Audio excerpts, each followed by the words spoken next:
सामने वाला भी तो ब्रह्म ही है, उसके अंदर भी तो ब्रह्म ही है। तो वो इसीलिए हमेशा ये बोला जाता है कि कोई भी नेगेटिव सिचुएशन आपकी लाइफ में आ रहा है तो that is a test for you. तो आप अगर वहाँ पास होते हैं या फेल होते हैं, ये आपके ऊपर डिपेंड करता है।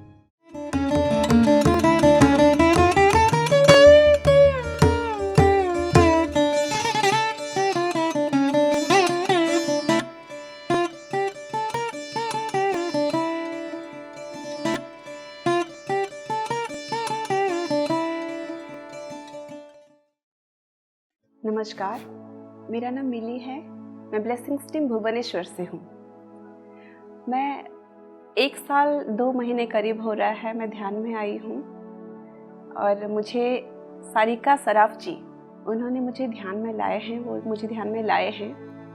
तो वो ध्यान में आना ही एक मिराकल था मेरे लिए और मस्ट रिक्वायर्ड जैसे था। वो मुझे बाद में रियलाइजेशन हुआ। मैं कैसे आई, मैं पहले वो बताती हूँ। ऐसे तो हमारा एक लेडीज़ ग्रुप है, उसमें वो हमेशा मैसेज देती थी कि मेरे घर में ध्यान हो रहा है, आज 40 डेज़ का हो रहा है, ऐसे करके देती थी। पर कभी मैंने ऐसे नहीं सोचा था कि मुझे भी वहाँ जाना है करके, क्योंकि ऐसे टाइमिंग पे होता था कि वो टाइमिंग मुझे सूट नहीं करता था, तो मैं नहीं आती थी। लेकिन एक ऐसे सिचुएशन मेरे लाइफ में बना कि मुझे अकेले ही, मेरे हस्बैंड नहीं रहते थे यहाँ पर, वो बाहर रहते थे, तो मुझे अकेले ही मेरे बच्चों को ध्यान रखना पड़ता था और बहुत सारी रिस्पॉन्सिबिलिटीज़ थे। इन लॉज भी आते जाते रहते थे, तो बहुत सारे रिस्पॉन्सिबिलिटीज़ हुआ करते थे। तो उससे क्या हो जाता था कि मैं फ्रस्ट्रेटेड हो जाती थी और बच्चों का देखभाल मैं अच्छे से नहीं करने लग गई थी। और जैसे बेटा अभी टीनेज में आ गया था, तो उसके साथ जैसे वो कभी बात नहीं सुनता था तो वो मुझे अच्छा नहीं लगता था। फिर मुझे रोना आ जाता था, तो वो उससे मुझे निकलना था।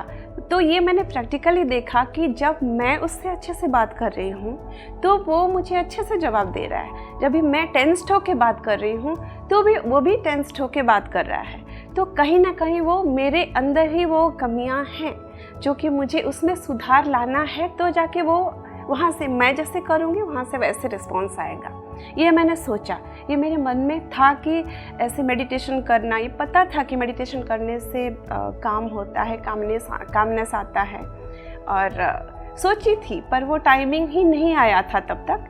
तो एक बार क्या हो गया था कि एक ग्रुप में मैसेज आया, सारिका जी ने ही लिखा कि मेडिटेशन होगा, 7 डेज़ का मेडिटेशन मेरे घर में होगा। तो मैंने देखा था बस, और मुझे अंदर से चाह हुई कि नहीं, इस बार मुझे ज्वाइन करना है, इस बार मुझे जाना है। पर तभी ऐसे सिचुएशन घर में थे कि मेरे पापा का हर्निया का ऑपरेशन हो गया था, वो घर पे थे, तो a patient was there in my house. तो ऐसे लग रहा था कि मैं कैसे इनको छोड़ करके मैं कैसे जाऊं, बच्चों को और पेशेंट को छोड़ करके 1 घंटा 1.5 घंटा बाहर क्लास करने जाना, कैसे जाऊं। लेकिन मन में था और बहुत चाह था। तो क्या हो गया, मैं देख रही हूँ मैसेज और सारिका जी का ही फ़ोन आया, मिली क्या आप मेडिटेशन मेरे घर में 7 डेज का हो रहा है, तो क्या आप आओगे। तो कुछ ना सोचा मैंने और मैंने हाँ कर दिया, हाँ मैं आऊँगी। और मैंने ध्यान पहला दिन से ही इतना अच्छा मुझे एक्सपीरियंस हो गया। कुछ तो स्नो का पहाड़ ऐसे कुछ दिखने लग गए थे, तो मुझे अच्छा लगने लगा कि शायद ये यूनिवर्स चाहता था कि कुछ तो इसको प्रूफ मिले तो जाके वो सेकंड टाइम आएगा, क्योंकि मैं हमेशा प्रूफ में ही बिलीव करती थी। तो शायद इसीलिए मुझे फर्स्ट डे से ही कुछ ना कुछ एक्सपीरियंस, कुछ लाइट दिखना ऐसे मुझे दिखाई देने लगे। तो फिर मैं सेकंड डे आई और बहुत सारा अनुभव, जैसे बुद्धा जी को देखना, कुछ बहुत सारे एक्सपीरियंसेस हैं, तो वो होने लग गए। तो मेरा मन भी लग गया और यहाँ बहुत अच्छे ध्यान होते थे। फिर 7 डेज़ ख़त्म हो गया, फिर मैं घर में गई तो वो माहौल मुझे नहीं मिला। तो मुझे हमेशा ये लगता था कि वही माहौल में, उनके घर में ही मेरा ध्यान होता है और मुझे मेरे घर में ध्यान होता ही नहीं है। तो जैसे वो छूटता चला गया, मीन्स इंटरेस्ट ही नहीं आया जैसे ध्यान करने में। लेकिन मन में था कि बहुत अच्छा एक्सपीरियंस हो रहा था, मुझे और ऐसे एक्सपीरियंस लेना है। पर घर में ध्यान करने बैठती थी तो कोई कॉलिंग बेल दबा देता था या फ़ोन आ जाता था, या तो कहीं बाहर मुझे, क्योंकि मैं सिंगल पेरेंट बच्चों का ध्यान रखती थी, तो मुझे बहुत सारे काम भी करने होते थे बाहर के। तो वो माहौल ही नहीं बनता था कि मैं घर में आराम से ध्यान करूं। एक दिन हम वॉक करते थे, हम सारिका जी और हम एक ही अपार्टमेंट में रहते हैं, तो वॉक के दौरान वो मिली और मुझे पूछी कि मिली क्या ध्यान कर रहे हो, प्रैक्टिस कर रहे हो घर पे? मैंने कहा ना, टाइम ही नहीं होता। उनका वो उस दिन का एक बात, एक सेंटेंस कि सब कुछ कर रहे हो, जो करके सब कुछ का बैलेंस हो जाए, सब कुछ अच्छे से हो जाए, उसी को ही नहीं कर रहे हो। मुझे लगा यस, दिस इज ट्रू, यही तो मैं कर रही हूँ। जो करके मुझे सब कुछ मेरा अच्छे से हो जाए, मैं उसी को ही छोड़ करके बाकी सबके पीछे भाग रही हूँ। फिर मैंने तब भी उसी दिन मैंने प्रण लिया कि चाहे कुछ भी हो जाए, मैं चाहे 15 मिनट के लिए बैठूँ, लेकिन मैं थोड़ा सा ही सही ध्यान करूँगी। तो फिर मैंने अपना प्रैक्टिस जारी रखा। घर में 10 मिनट 15 मिनट ऐसे मैं बैठ के ध्यान करती रही। तो उस दौरान क्या हो गया कि कटक में आए थे पत्री जी आए थे, रामाराजू सर आए थे, रागिनी मैम आए थे, वर्कशॉप हो रहा था। वो वर्कशॉप में भी मैं ऐसे गई हूँ कि मेरा कंडीशन ही नहीं था कि मैं वहाँ जा पाऊँ, लेकिन लास्ट मोमेंट में मैं गई हूँ। यूनिवर्स का ही मैं जितना ग्रैटिट्यूड करूँ उतना ही कम है।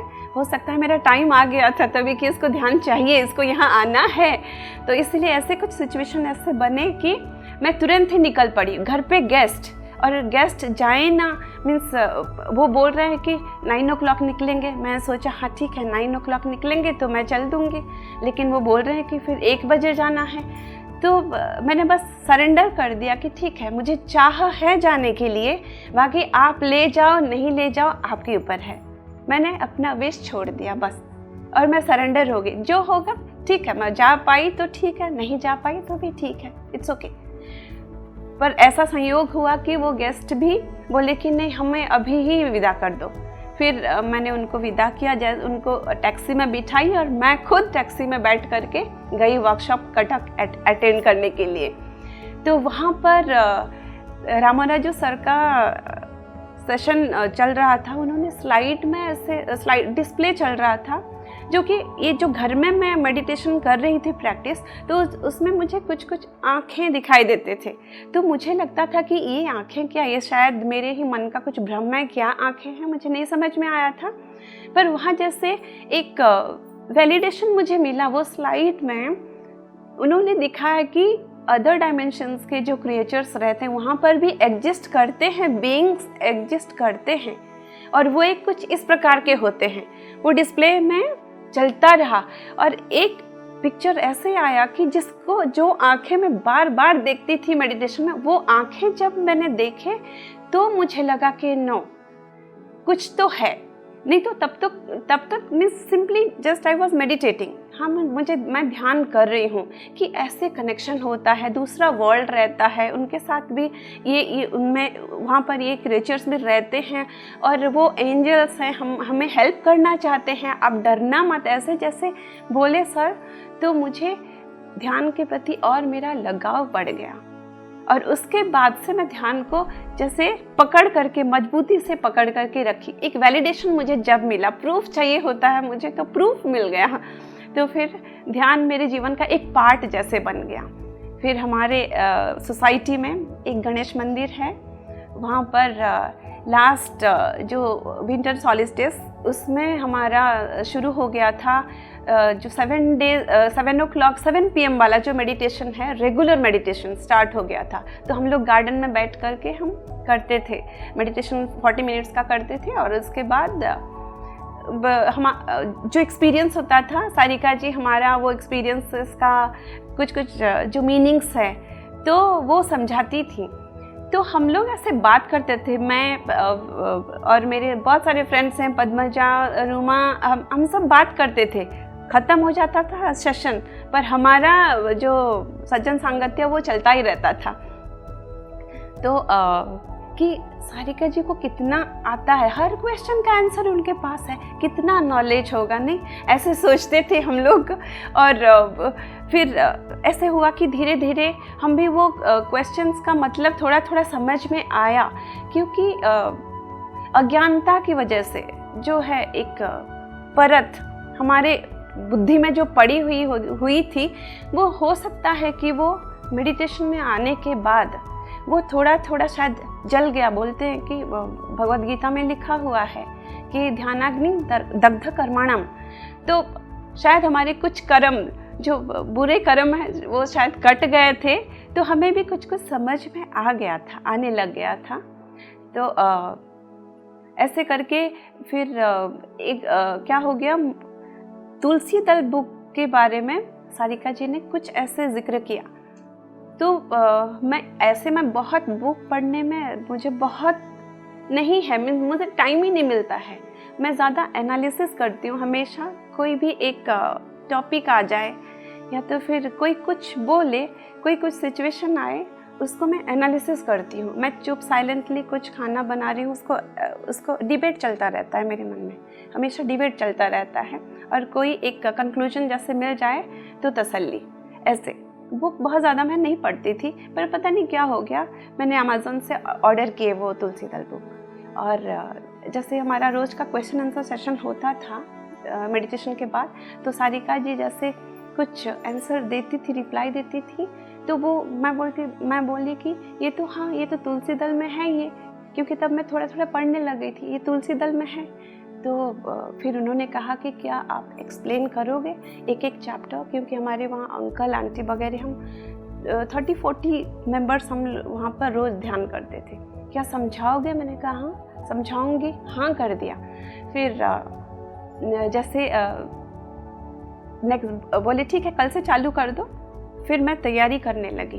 तैयारी जब भी करूं तो ये इतना सहज तो दिख रहा है, इतना छोटा छोटा चैप्टर है, पर इसको मैं एक्सप्लेन कैसे करूं, इसको एज इट इज़ बोल दूं तो थोड़ी सबको समझ में आ जाएगा। तो सिचुएशन इसमें एग्जाम्पल कैसे डालूं, तो फिर उसमें ही फिर मैंने हमारे मास्टर जी हैं हरीश भाई, उनको भी बहुत सारा ग्रैटिट्यूड। उन्होंने समझाया था कि जब भी आप कोई भी बुक का स्वाध्याय करते हैं या तो फिर कोई बुक को पढ़ते हैं, उसके जो विजडम है उसको समझने के लिए उसके जो ऑथर हैं उनके साथ आप कनेक्ट होना, उनके हायर सेल्फ्स के साथ आप कनेक्ट हो जाना।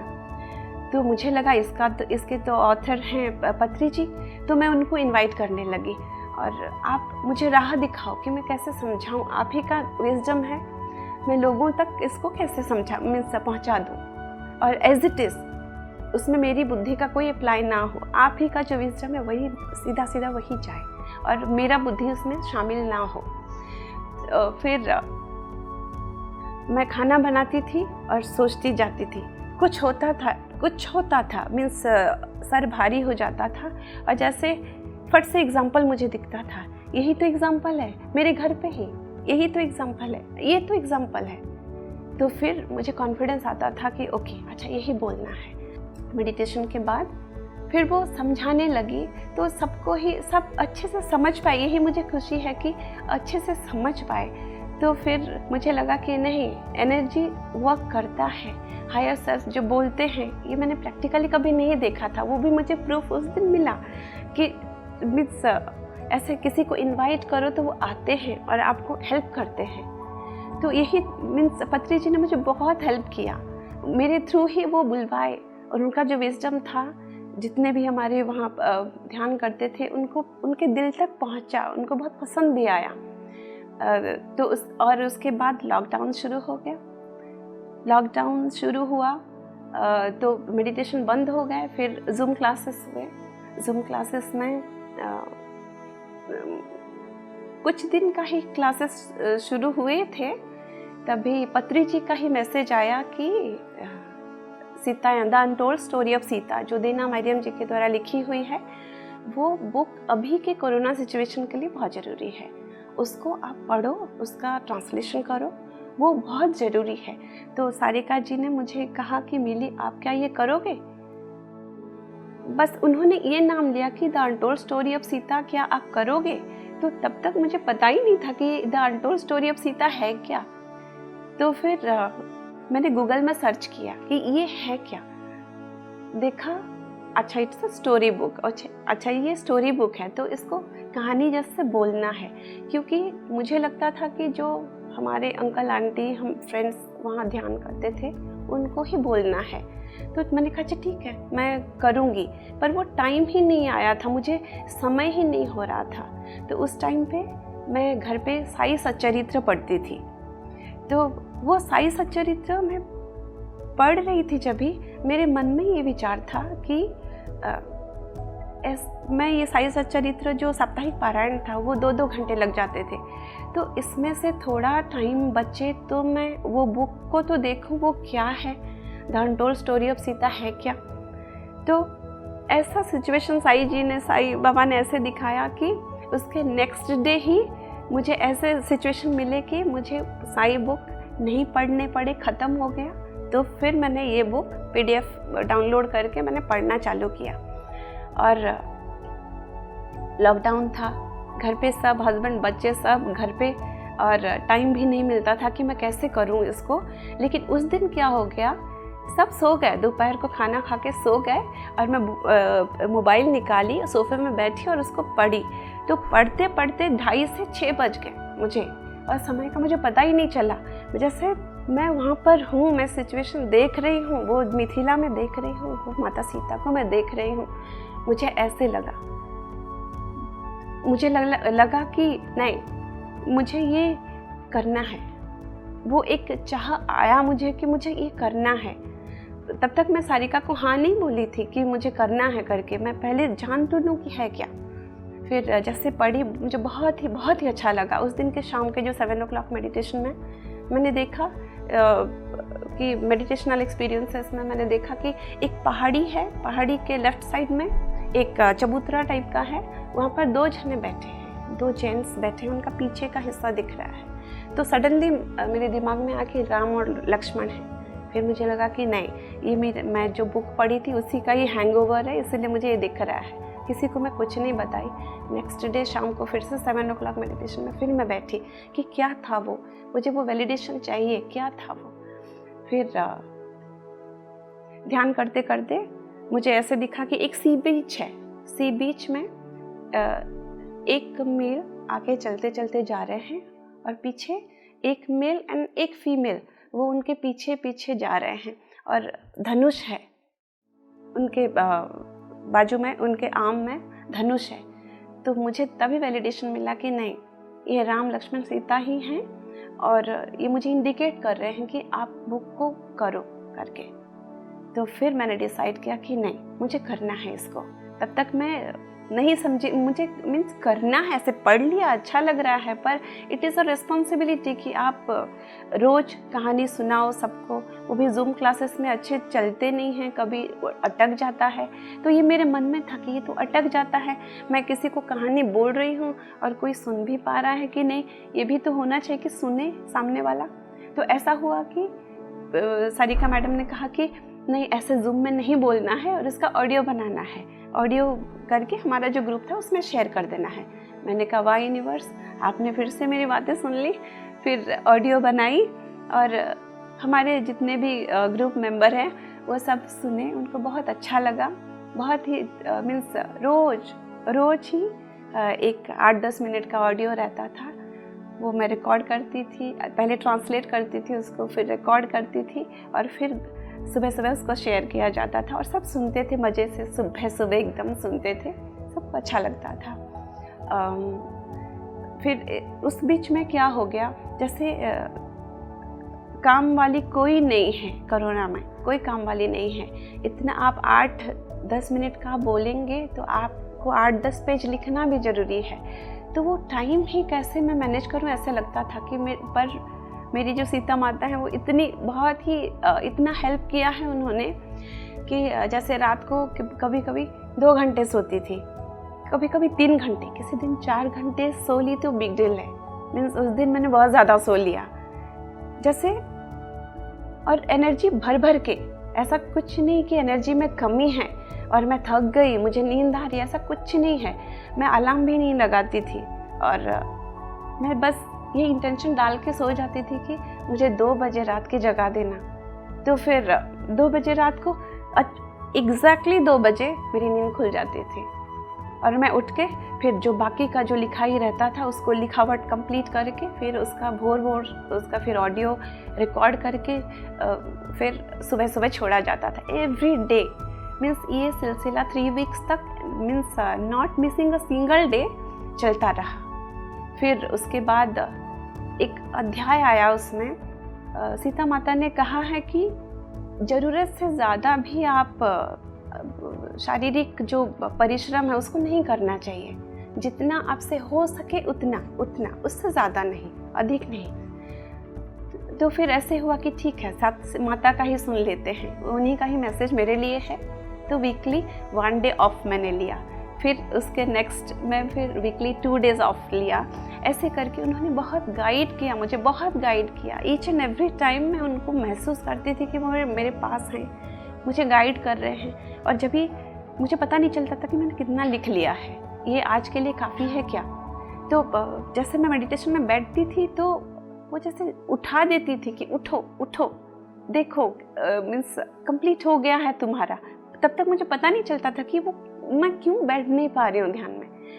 तो मेरे दिमाग में ये रहता था कि मुझे लिखाई कंप्लीट करनी है, मुझे ऑडियो निकालना है उसका। तो फिर देखूँ तो एग्जैक्टली उसके बाद का जो है वो एक दूसरा, उसका टॉपिक थीम दूसरा है, तो यही तक का ही मुझे आज का करना है। तो ऐसे ही सीता माता ने बहुत सारा मुझे प्रेम दिया, हेल्प किया बहुत सारे। और ये बुक करके मुझे एक रियलाइजेशन हुआ कि यूनिवर्सल प्रेम, यूनिवर्सल लव, जो वैश्विक प्रेम, उसका ऐसे तो मुझे मेरे रिलेशनशिप में बहुत सारे दिक्कत तो मुझे कभी थे नहीं। ऐसे नहीं था कि मैं किसी से कोई मुझे प्रेम नहीं करता है, ऐसे मीन्स बोलना बहुत अहंकार हो जाएगा, लेकिन ऐसा ही मीन्स सभी मुझे लगता है कि सभी मुझे प्रेम करते थे।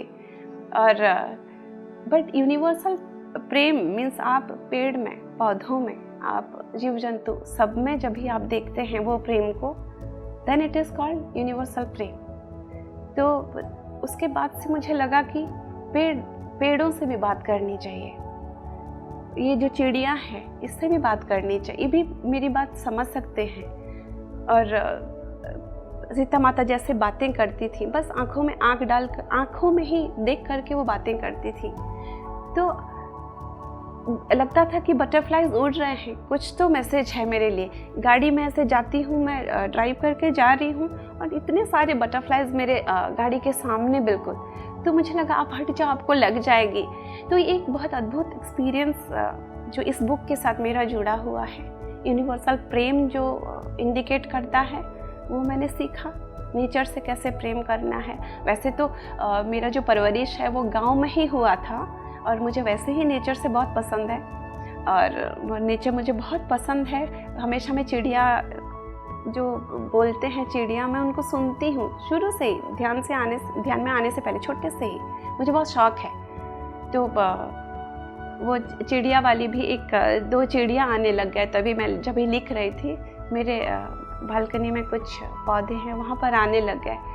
तो जैसे वो हर बार कोई ना कोई मैसेज लेकर के आते थे, तो मुझे लगा कि मेरी फ्रेंड ने, पद्मजा ने बताया कि आप लिखो इसके बारे में, जो आप मुझे बोल रहे हो। हम हमेशा डिस्कस करते थे कि पता है आज ऐसे हुआ, पता है आज ऐसे हुआ, वैसे हुआ, तो सज्जन सांगत्य चलता रहता था। तो बोली कि आप लिखो, तो फिर मैं उसको भी लिखी, उड़िया में ही उसको लिखी। वो भी सबने बहुत पसंद किया। वो चिड़ियों की ही कहानी है। उन्होंने बहुत कुछ बहुत इम्पॉर्टेंट मैसेज मुझे दे कर के गए कि बहुत ज़्यादा अटैचमेंट भी नहीं रखना चाहिए, कोई भी चीज़ हो, चाहे वो चिड़िया ही हो। उनसे मुझे बहुत प्रेम हो गया था, वो जो दोनों चिड़ियों के साथ। मीन्स मैं ताकती रहती थी कि कब आएँ, क्यों नहीं आ रहे हैं, व्याकुल हो जाती थी।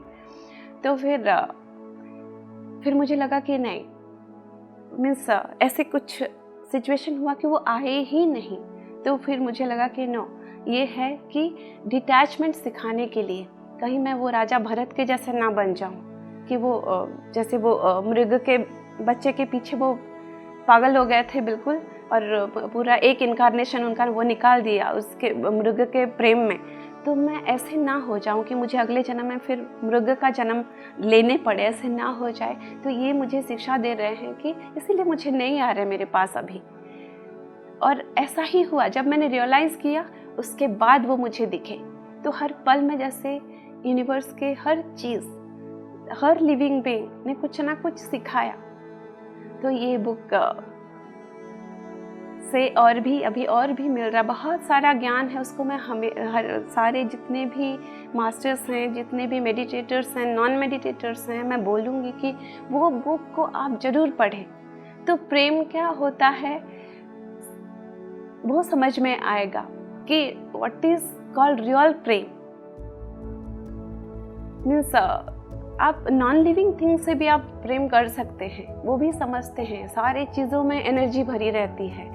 कोरोना को इसीलिए मैं बहुत सारा ग्रैटिट्यूड देना चाहूँगी कि उसके माध्यम से वो हम जो भागा दौड़ी से जो हम स्थिर हो गए, घर में बैठ कर के हम स्थिर हो गए, और जिसके वजह से हमें ऐसे प्रेशियस ज्ञान मिले। हमको ये बुक के माध्यम से इतना बड़ा ज्ञान मिला। बहुत सारे सीतायन के the untold story of Sita, या सीतायन जो हम अभी उसको हिंदी में कर रहे हैं, उसका नाम सीतायन रखा गया है क्योंकि रामायण तो हम राम के गाथा ही हम सुने हुए हैं, पर सीता माता हमेशा बिचारी की तरह हमेशा उनको देखा गया है कि वो सिर्फ एक आज्ञाकारी पत्नी, मीन्स रोती हुई, हमेशा उत्पीड़न में रहती हुई, पीड़ा में रहती हुई, ऐसा कुछ नहीं है। वो स्वयं सती हैं, इतनी बड़ी सती हैं, इतनी जगत जननी है वो, तो वो स्वयं ही शक्ति के भंडार हैं। तो उनमें शोक है ही नहीं। जो the untold story of Sita, वो वाकई में अनटोल्ड स्टोरी ऑफ सीता है। हम कोई जानते ही नहीं थे कि सीता माता वाकई में कौन है। सिर्फ हम रामायण में राम के गाथा सुने हैं, पुरुषत्व के, जो मस्कुलाइन जेंडर के, उनके गाथा सुने हुए हैं। पर युग चक्र, जो युग साइकिल के वजह से, इसमें कोई किसी का भी दोष नहीं है। वो भी सीतायन में जो the untold story of Sita में बताया गया है कि इसमें किसी का दोष नहीं है। जो सीता माता जैसी फेमिनाइन कैरेक्टर, वो भी दब के रह गई थी, क्योंकि वो किसी की इसमें गलती नहीं है, ना राम जी के, ना पुरुष समाज के, सोसाइटी के, किसी के भी इसमें गलती कुछ भी नहीं है।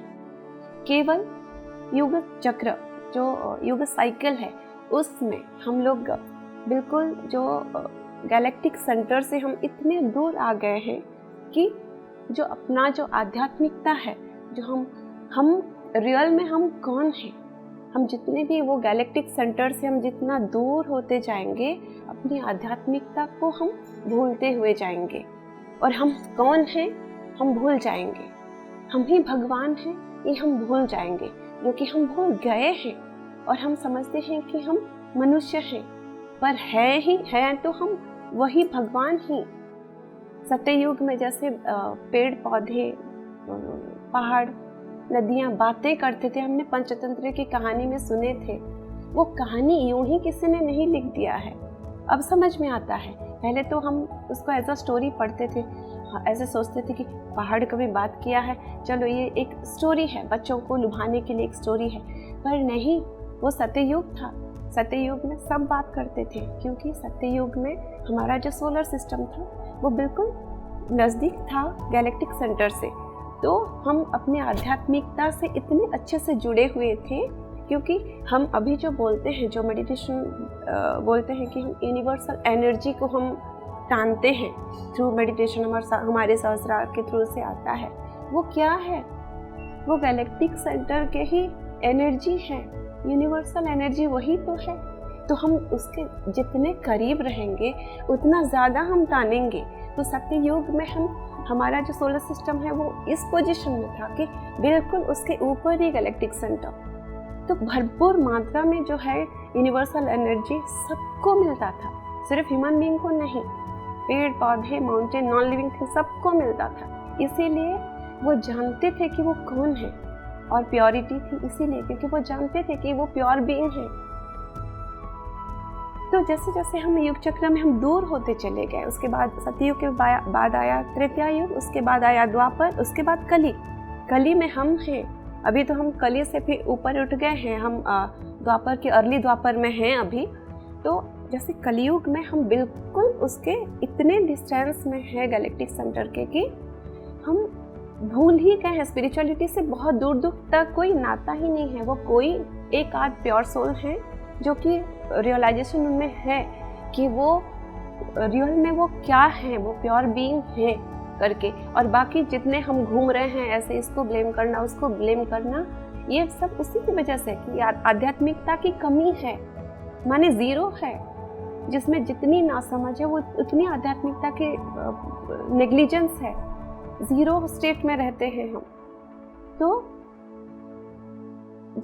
जैसे मेडिटेशन में आने के बाद क्या होता है कि हम ये जो गैलेक्सी से हम जुड़ते हैं, गैलेक्टिक सेंटर से हम जब यूनिवर्सल एनर्जी हम जानते हैं, तब जाके हमारा जो परत मैं बोल रही थी वो परत धीरे धीरे धीरे धीरे अपना निकलता है और हम असल में कौन है ये हम समझते हैं। जब हम ये समझते हैं कि हम असल में कौन हैं, तो हमारी जितने भी उसने वो कह दिया, मुझे कैसे कह दिया, वो मीन्स जो भी है, जो विक्टिम मेंटालिटी है वो धीरे धीरे दूर होता जाता है। तो क्योंकि हम समझते नहीं हैं कि हम कौन हैं, इसीलिए ऐसे होता है। तो सीता माता को भी जो रिकॉग्निशन नहीं मिला था, बहुत सारा रिकॉग्निशन नहीं मिला था जैसे कि राम जी को मिला था, उसमें किसी की गलती नहीं है। ये वही हम कलियुग जो युग मीन्स हम गैलेक्टिक सेंटर से दूर होते जैसे चले गए, आध्यात्मिकता की कमी से ऐसे होने लग गया कि फेमिनाइन पावर वो दब के रह गए और मस्कुलाइन पावर बड़े होने लग गए। फिर तो ये सब कुछ बहुत सारे ज्ञान मिले उसमें। और बाकी कभी मैं बैठ करके सोचती हूँ अभी कि मैं बहुत अच्छी स्टूडेंट हुआ करती थी, स्कूल से लेकर के यूनिवर्सिटी तक हमेशा करियर मेरा फर्स्ट क्लास रहा है। पर मैंने जॉब नहीं किया, कभी भी मैंने जॉब ही नहीं किया। पर मुझे उसका कोई दुख ही नहीं है, क्योंकि वो जो मुझे सेल्फ डिपेंडेंट बनना है, मुझे पैसे कमाना है, उसकी मुझे कोई चाह ही नहीं थी। चाह होती तो मैं ज़रूर से कर लेती, पर वो चाह ही नहीं थी। अब समझ में आता है कि वो वैसे सिचुएशन भी नहीं आए। जब मैं जॉब करना चाहिए तो मेरा बेटा छोटा था, तो उसको अस्थमा का बहुत टेंडेंसी था, तो इतना बीमार पड़ा कि मैंने जॉब जो थिंक भी मैंने रखा था, थॉट भी रखा था, वो भी चला गया और मैं छोड़ दी। और बाद में ये टीचरशिप की जॉब मैंने की, वो भी केजी सेक्शन को मैं पढ़ाती थी। मुझे पढ़ाना बहुत अच्छा लगता है, किसी को कुछ एक्सप्लेन करना मुझे बहुत अच्छा लगता है। तो अब समझ में आता है कि अगर मैं जॉब करी रहती तो ये बुक मुझे नहीं मिलती, यहाँ मैं बैठ कर के ध्यान नहीं कर पाती, मुझे समय ही नहीं मिलते कि मैं रियल में कौन हूँ वो जानने के लिए मुझे चांस ही नहीं मिलते। तो इसीलिए मैं थैंक्स कहती हूँ कि मुझे नौकरी नहीं मीन्स मैंने नौकरी करने का मुझे इरादा ही नहीं था और मैंने नौकरी किया ही नहीं, और इसके लिए मुझे ना कभी डिपेंडेंस था। अभी मुझे खुशी होती है कि अच्छा हो गया कि मुझे नौकरी मैंने नहीं किया करके। और बहुत अच्छे अनुभूति हुए हैं इस लॉकडाउन के दौरान। बहुत सारे और भी क्लासेस हमने अटेंड करना शुरू कर दिया था, जैसे जीके सर का स्पिरिचुअल टैबलेट क्लासेस भी जुड़ गए थे। तो उसमें जैसे हम थ्योरी में पढ़ते थे कि हम में ही सब कुछ जो सामने आपको जो दिख रहा है, आपके साथ जो भी हो रहा है, वो आप ही की वजह से हो रहा है। और एक बात कभी मैं यहाँ पर बोलना चाहूँगी कि ध्यान में तो आ गए थे हम, लेकिन जो भी तो ऐसा नहीं बोलूँगी कि लाइफ में कुछ भी प्रॉब्लम नहीं था, प्रॉब्लम्स थे। तो हम हमेशा मैं अच्छी हूँ और सामने वाला मुझे कैसे ऐसे कह सकता है, ये था मैं तो अच्छी हूँ लेकिन मेरे साथ ही ऐसे क्यों हो रहा है। तो उसके लिए भी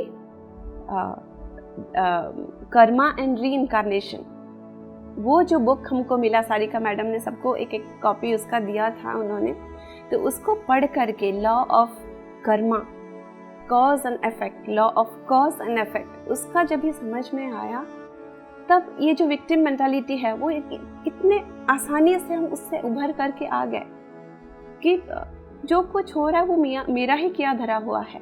और सारिका मैडम भी इसको बहुत अच्छे से समझाती थी एग्जांपल्स दे दे करके, तो उनको भी बहुत सारा ग्रैटिट्यूड और इस बुक को भी बहुत सारा ग्रैटिट्यूड। और क्योंकि हम इसको समझे तो इसलिए हमारे लिए आसान हो गया। लोग ध्यान करते हैं लेकिन फिर भी कहीं ना कहीं उनमें रहता है कि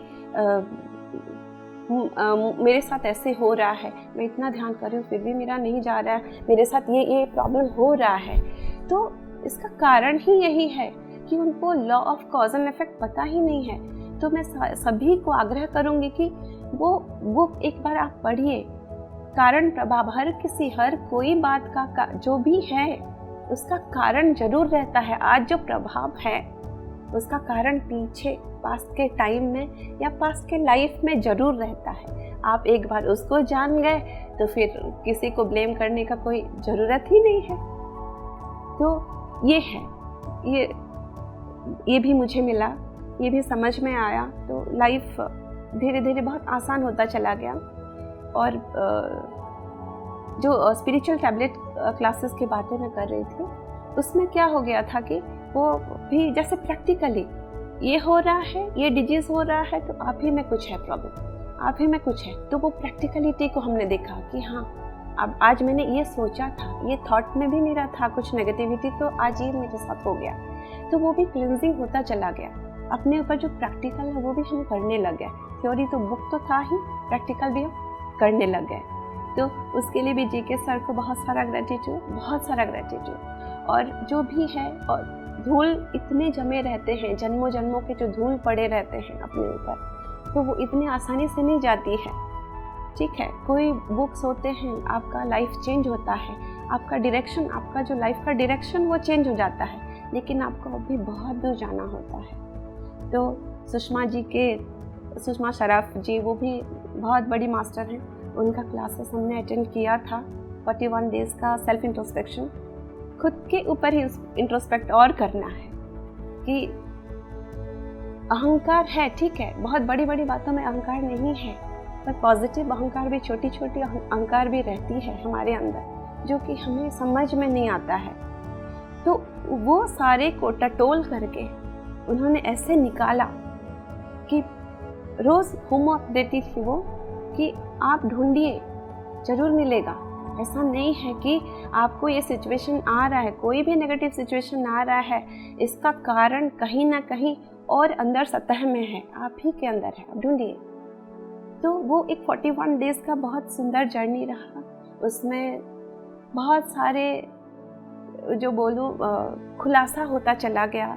उसी दौरान जो उड़िया में स्वाध्याय करने का भी मौका मिला, वही तुलसीदल।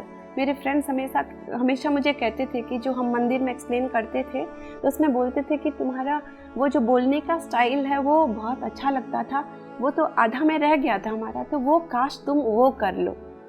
तो वो बोलते थे, लेकिन वो ऐसे आ जाएगा, मुझे नहीं पता था कि वो ऐसे आ जाएगा। उड़िया स्वाध्याय का मुझे आया और सारिका मैडम ने कहा कि आप तुलसीदल ही करो, तो बस उसको मैंने किया। तो वो बुक को भी मैं जब ही लेकर के बैठी, उसमें ऐसा नहीं है कि मैंने तो कुछ ही चैप्टर्स पढ़े थे उसके, लेकिन इतने छोटे छोटे चैप्टर्स, लेकिन उसमें इतने सारे गुण तत्व होते थे कि उसको मैं एक्सप्लेन कैसे करूँ वो समझ में नहीं आता था। पहले तो ये समझ में नहीं आता था कि व्हाट इज़ कॉन्शियसनेस। सब बोलते हैं कि कॉन्शियसनेस एक है क्या। तो फिर उस दिन पूर्णिमा वाला मेडिटेशन था, और ये पूर्णात्मा क्या होता है, ओवर सेल्फ क्या होता है, सबसे पूछा मैंने, पर वो आंसर मुझे सेटिस्फैक्टरी नहीं लगे कि नहीं कुछ है, नहीं कुछ और है, नहीं ये मुझे सेटिस्फैक्शन नहीं दे रहे हैं। फिर उस दिन पूर्णिमा था, मैं मेडिटेशन में बैठी थी, मेरी तबीयत भी बहुत ख़राब थी। पत्री जी का मेडिटेशन, वो खुद लाइव मेडिटेशन चल रहा था, तो आधी नींद में हूँ और ध्यान कर रही हूँ, और जैसे उसके बाद मेरी आँख थोड़ी सी लग गई है, और जैसे एक लोटस का उसका जो पेटल्स है वो ऐसे कुछ खुलते खुलते ऐसे चले जा रहे हैं, ऐसे मुझे एक्सपीरियंस हुआ। और पत्री जी को मैंने देखा कि वो कुछ मुझे बोल रहे हैं और मैं सुन रही हूँ, मैं समझ रही हूँ। मीन्स और उसके बाद ही ऐसे हो गया कि उसके जस्ट 2-3 दिन के बाद ही स्वामी सर्वप्रियानंद का 5 शीट वाला एक वीडियो मुझे मिला।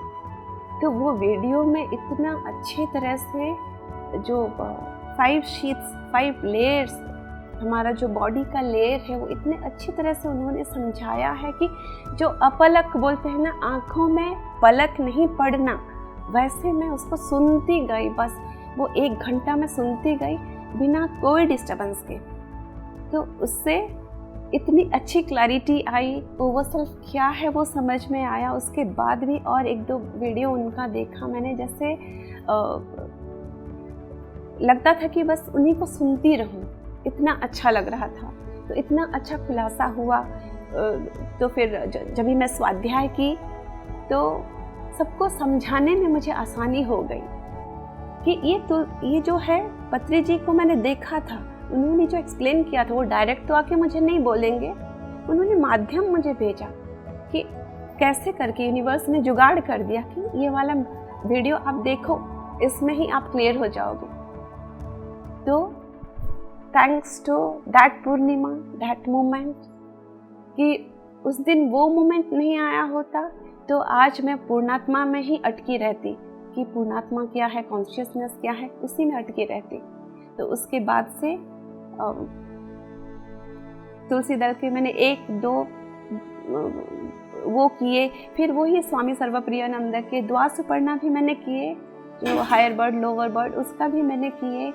और इसलिए उनको भी बहुत सारा ग्रैटिट्यूड स्वामी सर्वप्रियानंद को।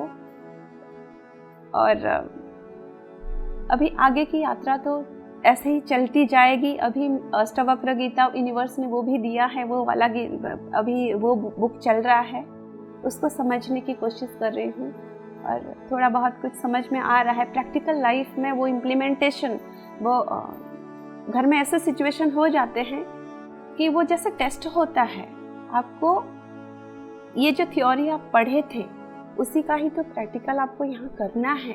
वैसे सिचुएशन घर में आ जाते थे, कुछ नहीं, अचानक से कुछ ना कुछ ऐसे नेगेटिव सिचुएशन घर में आ जाते थे कि मीन्स आपको तभी सोचना है कि ये आया क्यों, और तभी लगता था कि इसीलिए तो आया था, ये सीख तो मुझे मिलनी थी कि अहम ब्रह्मास्मि बोल दे रहे हैं हम, पर वो ब्रह्म मैं हूँ, मैं जानूँ तो मैं कैसे जानूँ? वो प्रैक्टिकल सिचुएशन है क्या मेरे लिए कि मैं ब्रह्म हूँ वो समझूँ, या बस बुद्धि के लेवल पे मैं बोल दूँ कि मैं अहम ब्रह्मास्मि? वो तो सब बोल रहे हैं। पर यूनिवर्स की दया से मेडिटेशन में भी वो ब्रह्म का एक्सपीरियंस भी मैंने किया है। तो बस उसके बाद बाकी था तत्वमसि का समझना। अहम ब्रह्मास्मि का मैंने समझा, तत्वमसि का समझना मुझे था। तो इसीलिए ऐसे एक सिचुएशन मेरे घर पे आया, ऐसे नेगेटिव सिचुएशन आए कि तभी मेरा मन भटका कि मैं तभी भूल गई। मैं ये समझ रही थी अहम ब्रह्मास्मि मैं समझ रही हूँ, लेकिन जो सामने वाला कर रहा है उसमें भी तो ब्रह्म है, तो मैं उसको क्यों गलत मानूं? ये मेरा मन तो नहीं खेल खेल रहा है, मेरा माइंड तो नहीं खेल खेल रहा है। झट से मुझे समझ में आया, लेकिन तब तक मेरे 2 दिन गुजर गए थे और नेगेटिविटी मेरे मन में थोड़े थोड़े करके भरते चले आ रहे थे। फिर जैसे मैंने सोचा कि सामने वाला भी तो ब्रह्म ही है, उसके अंदर भी तो ब्रह्म ही है, तो वो इसीलिए हमेशा ये बोला जाता है कि कोई भी नेगेटिव सिचुएशन आपकी लाइफ में आ रहा है तो that is a test for you. तो आप अगर वहाँ पास होते हैं या फेल होते हैं, ये आपके ऊपर डिपेंड करता है। तो फिर मैंने जैसे ही ये सोचा कि वो भी तो ब्रह्म है, तत्वमसि वो भी तो ब्रह्म है, वैसे ही वो सिचुएशन चला गया। और जो यूनिवर्सल प्रेम जो है, वो लव, उसके प्रति ऑटोमेटिकली वो आने ही लग गया अंदर से, वो बाहरी लेवल पे बिल्कुल भी नहीं, अंदर से। तो तब ये लेसन मुझे सीखने को मिला कि तत्वमसि क्या है। अभी अष्टवक्र गीता चल रहा है, सर्वम खल्विदम ब्रह्म, उसका एक्सपीरियंस थोड़ा बहुत करने को मिल रहा है। आगे की जर्नी जारी रहेगी ऐसे, और भी बहुत कुछ जानना बाकी है, आगे का रास्ता लंबा है। पर हम ये जो मीडियम है, मेडिटेशन है, स्वाध्याय है, बुक का पढ़ना, ये इतना इम्पॉर्टेंट है। एक एक बुक आपका लाइफ चेंज कर देता है, आपका डायरेक्शन, आपका लाइफ का डायरेक्शन चेंज कर देता है। तो ठीक है, आपका लाइफ का डायरेक्शन चेंज हुआ, पर आपको वहाँ अटकना नहीं है, आपको फिर से और आगे बढ़ना है और दूसरा बुक लेना है। और सब खाली ज्ञान ले लेने से कुछ नहीं होता है, उसको इम्प्लाई करना है अपने लाइफ में, तब जाके वो विजडम बनेगा। तो हम उसी कोशिश में हैं कि उसको अच्छी तरह से इम्प्लीमेंट कर सकें अपने लाइफ में। तो इसके लिए और एक बार मैं ब्रह्मश्री पितामह पत्री जी को आत्मवंदन करते हुए और सभी एस्ट्रो मास्टर, सबको, फिजिकल एस्ट्रो मास्टर सबको मैं ग्रैटिट्यूड, जो मुझे ध्यान सिखाया है सारिका जी मैडम, उनको भी मेरा बहुत बहुत धन्यवाद, बहुत बहुत ग्रैटिट्यूड। और आप सभी दर्शकों को मेरा इतना अपील है कि आप ध्यान करें, बुक जरूर पढ़ें, स्वाध्याय जरूर करें और सज्जन सांगत्य, सत्जनों के सांगत्य में आपको जरूर रहना है। सबका एक्सपीरियंस सुनना है, आपका एक्सपीरियंस बोलना है, सबका सुनना है। तब जा कर के ये जो सीढ़ी है ना, आप जो पहुंचने का जो है, जो खुद को जानने का जो है, वो आसान हो जाएगा। रोड, वो जो रास्ता है वो आसान हो जाएगा। यही मेरा निवेदन है। आप सबका धन्यवाद। नमस्कार।